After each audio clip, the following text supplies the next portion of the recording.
Welcome back to 9+ news. గత neat పరీక్షల్లో జరిగిన పేపర్ లీక్ వ్యవహారం దేశవ్యాప్తంగా సృష్టించిన ప్రకంపనలు ఇంకా మరువక ముందే జాతీయ పరీక్షల మండలి మేల్కొంది. భవిష్యత్తులో ఇలాంటి పొరపాట్లకు అవకాశం ఇవ్వద్దని డిసైడ్ అయింది. రాబోయే నీట్ యూజీ పరీక్షల నిర్వహణలో అక్రమాలకు ఏమాత్రం తావు లేకుండా చేసేందుకు కఠినమైన మునుపెన్నడూ చూడని భద్రతా చర్యలను అమలు చేస్తోంది. లక్షల మంది విద్యార్థుల భవిష్యత్తుతో ముడిపడిన ఈ కీలక పరీక్ష లీకేజీలు కాకుండా చర్యలు తీసుకుంటోంది.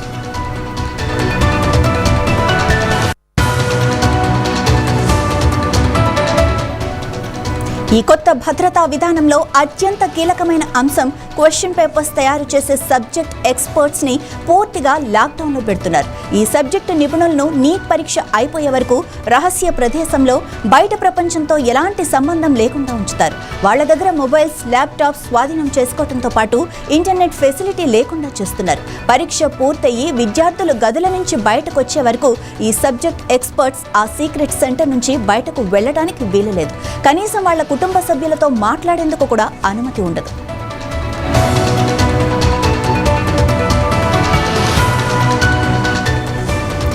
నిపుణులను లాక్డౌన్ చేయడంతో పాటు క్వశ్చన్ పేపర్స్ ప్రింటింగ్, ట్రాన్స్పోర్ట్ విషయంలోనూ జాగ్రత్తలు తీసుకుంటున్నారు.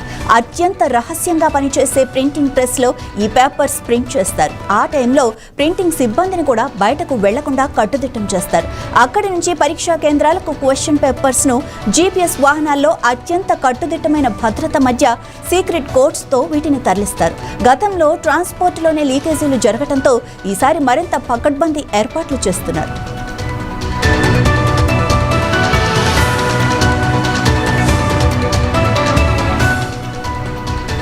ఈసారి నీట్ పరీక్షా విధానంలో సమూలమైన మార్పులు చేపట్టారు. పరీక్షను పెన్ పేపర్ విధానం నుంచి కంప్యూటర్ ఆధారిత పరీక్ష అంటే సిబిఐ పద్ధతికి మార్చే అవకాశాలను కూడా కేంద్రం పరిశీలిస్తోంది.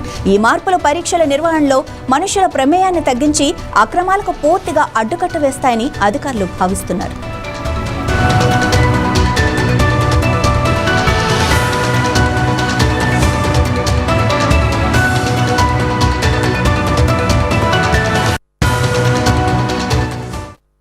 ఇదే విషయంపై మరింత సమాచారం మా ఎగ్జిక్యూటివ్ ఎడిటర్ విష్ణు అందిస్తారు. విష్ణు, చెప్పండి, అసలు ఈ నీట్ ఎగ్జామ్ ఇంత కట్టుదిట్టమైన భద్రతల మధ్య సవ్యంగా జరుగుతుందనే అధికారులు భావిస్తున్నారా? ఎస్ మాధవి, కరెక్టే. ఎందుకంటే ఇప్పటికే మనం చాలా సార్లు లీక్ అయిపోయింది. ఈసారి 23 లక్షల మంది ఈసారి ఎగ్జామ్ రాశారు. 2026లో మే 3న ఈ ఎగ్జామ్ అనేది జరిగింది. కానీ ఆ రోజు సాయంత్రం నుంచే అసలు కుంభకోణం అనేది మొత్తం బయటపడింది. ఈ ముఖ్యంగా ఏంటంటే రాజస్థాన్ లో టెలిగ్రామ్, వాట్సాప్ గ్రూపుల్లో కూడా గెస్ట్ పేపర్ మీద సర్క్యులేట్ అయిపోయింది. దాంతో ఎగ్జామ్ పేపర్ లో దాదాపు 120 ప్రశ్నలు వచ్చినటువంటి పేపర్లో ఈ నీట్ బయటకు గెస్ట్ పేపర్ తో వచ్చినటువంటివి నీట్ పేపర్ తో కరెక్ట్ గా ఇదైంది అనమాట, టాలీ అయింది అనమాట. దాంతో తల్లిదండ్రులు కానీ విద్యార్థులు కానీ పెద్ద ఎత్తున నిరసన తెలిపారు.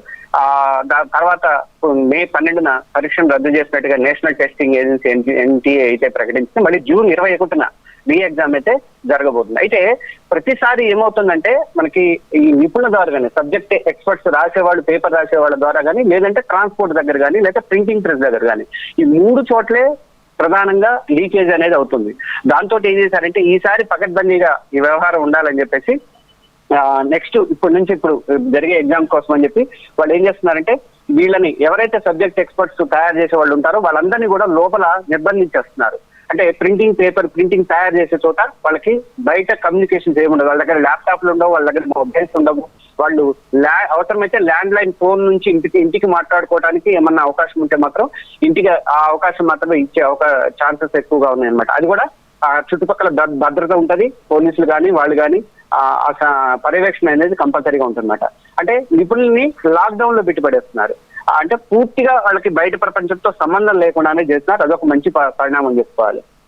ఆ తర్వాత ఏం చేస్తున్నారంటే పేపర్ ని పంపించేటప్పుడు అంటే ప్రింటింగ్ దగ్గర కూడా అదే ప్రాబ్లం వస్తుంది. అంటే వాళ్ళ దగ్గర కూడా ప్రింటింగ్ సిబ్బంది ఉంటారు కదా, ప్రింట్ చేసేవాళ్ళు, పేపర్ ప్రింట్ చేసేవాళ్ళు, వాళ్ళని కూడా మొత్తం కూడా బంధించి పడేస్తున్నారు. వాళ్ళని కూడా బయటికి లీక్ కాకుండా వాళ్ళు కూడా బయటకు వెళ్లే పరిస్థితి లేదు. వాళ్ళు మొత్తం పేపర్ ప్రింట్ అయ్యి మొత్తం బయటకు వచ్చేదాకా కూడా వాళ్ళు ఎక్కడ కూడా బయటికి పోయే పరిస్థితి అయితే ఉండదన్నమాట. అన్ని రోజులు కూడా అదే పరిస్థితి ఉంటది.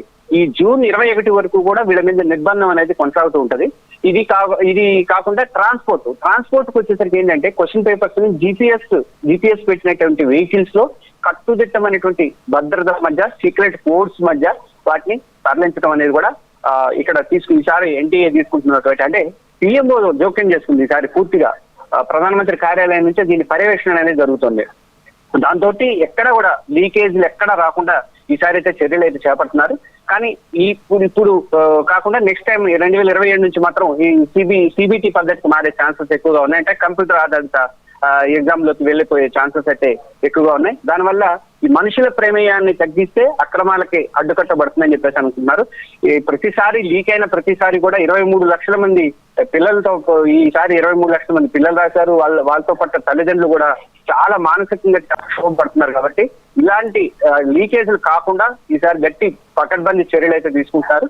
సిబిటి నెక్స్ట్ ఇయర్ నుంచి సిబిటి తీసుకుంటే ఈ ప్రాబ్లమ్స్ అనేవి అన్నిటి కూడా చెక్ పెట్టే అవకాశాలు అయితే ఎక్కువగా మనకి కనిపిస్తున్నాయి.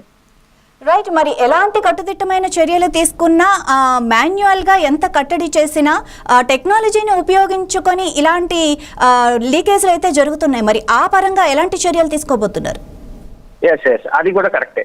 ఎందుకంటే ఎంత వీళ్ళు చర్యలు తీసుకున్నాగానే ఏదో రకంగా లీకేజ్ అవుతుందని ఈసారి మాత్రం ఆధారితంగా కొన్ని చర్యలు తీసుకుంటున్నట్టయితే మనకి తెలుస్తుంది. హై సెక్యూరిటీ ప్రదేశాలకు చేరుతున్నప్పుడు ఈ ఆధారితంగా అక్కడ ఉన్నటువంటి జిపిఎస్ వ్యవస్థలు కానీ లేకపోతే బ్లూటూత్ వ్యవస్థలు కానీ వాటన్నిటిని ఆపేయడము అలాంటి చర్యలు అయితే గ్యారంటీగా తీసుకుంటారు. మనకి చైనాలో గైకావో అని ఒక ఎగ్జామ్ జరుగుతుంది. అక్కడ 1,34,00,000 మంది ఈ ఎగ్జామ్ రాస్తారు. వాళ్ళు ఎలాంటి చర్యలు తీసుకుంటున్నారు అనేది ప్రపంచం మొత్తం తెలుసు అన్నమాట.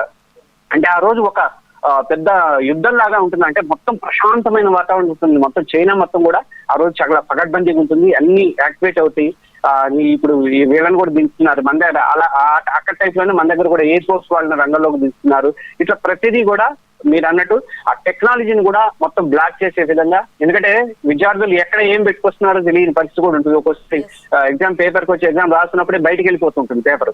అలాంటి పరిస్థితి కూడా లేకుండా ఈసారి మాత్రం టెక్నాలజీ విషయంలో కూడా ఏ హెల్ప్ తీసుకునే ఆ పరంగా కూడా పేపర్ లీకేజ్ కాకుండా అయితే కట్టుదిట్టమైనటువంటి ఏర్పాట్లు అయితే జరుగుతున్నాయి ఈసారి. Thank you Vishnu.